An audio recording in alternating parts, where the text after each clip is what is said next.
Matthews Gatos here. In this video, I want to review GCF with you. Now, that does not stand for Groot, Carnage, and Falcon, although that would be a marvelous video. I'm talking about greatest common factor. What is it and how do we find it? Well, greatest common factor is the largest, that's why it's greatest, common, meaning shared among two or more factors. We're going to find this through prime factorization. So I'm going to start with this example here, 36 and 48, the GCF between those two numbers. So just think about the prime factorization. 36 is 6 times 6. Well, 6 is 2 times 3, and another 6 is 2 times 3. Okay, we're going to look at 48 now. 48 is 6 times 8. So 6, 2 times 3, and 8 is 2 times 4, and 4 is 2 times 2. So greatest common factor, now that I have the prime factorization, I look what they have in common. And then I take those factors and I multiply them together. So 2 times 3 is 6 times 2 is 12. So the greatest common factor of 36 and 48 is in fact 12. Well, how do we check that on the calculator? And yes, you heard that correctly. You can do this on the calculator. You're going to be so happy you watched this video. So to find the greatest common factor, we're going to go into math. Over to number. Option number 9, greatest common divisor, which is the same as factor, of 36, comma, the comma is above number 7, 48. Close my brackets. Cross your fingers. Let's see if it's 12. It is 12, so we know we did it correctly. So why didn't I show you that sooner? Well, because we need to learn how to do it with prime factorization first before we move on to our calculators. So let's try this one here, 3 numbers. So greatest common factor of 50. Well, 50 in prime factorization is 5 times 10, and 10 is 2 times 5. 100. 100 is 10 times 10.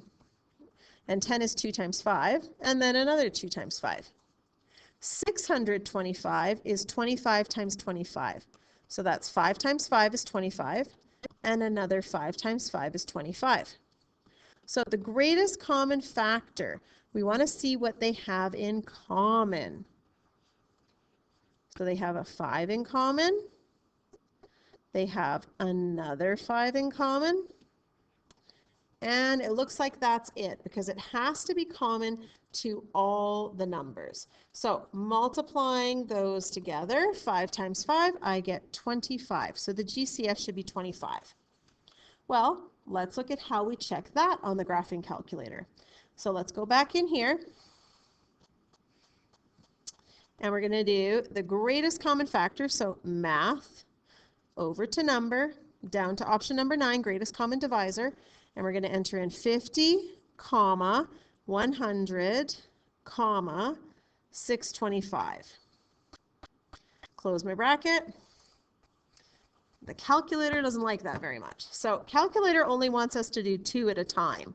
So we're going to kind of work our way backwards here. I'm going to show you a little bit of a hack if you want to do for 3 numbers. I'm going to close my bracket there and look at the greatest common factor of 2 first. So 50 and 100. Because if it's the greatest common factor of all of them, it starts with the greatest common factor of 50 and 100. So I'm going to take that greatest common factor, so math, over to number, option number 9, take that GCF of 50 and compare it to my last number, which was 625. So I took the greatest common factor of 50 and 100 and then added it on to 625. And yes, I am correct. I got 25. Okay, last but not least, I just want to show you a word problem. So Mateo loves his arts and crafts. He wants to cut a sheet of paper measuring 12 by 36 inches into equal size squares without wasting any paper. I want to know the biggest type of squares he could cut. I'm not going to ask you for the smallest because the smallest would just be 1 by 1. I want to know what is the biggest square he can do without wasting any paper. Now, if you look at it, these little squares fit into the bigger piece of paper.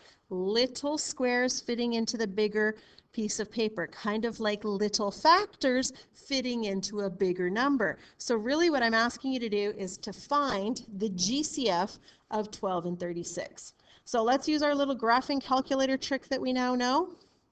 And we're going to do greatest common factor, math, over to number, option number 9 for greatest common divisor of 12, comma, 36.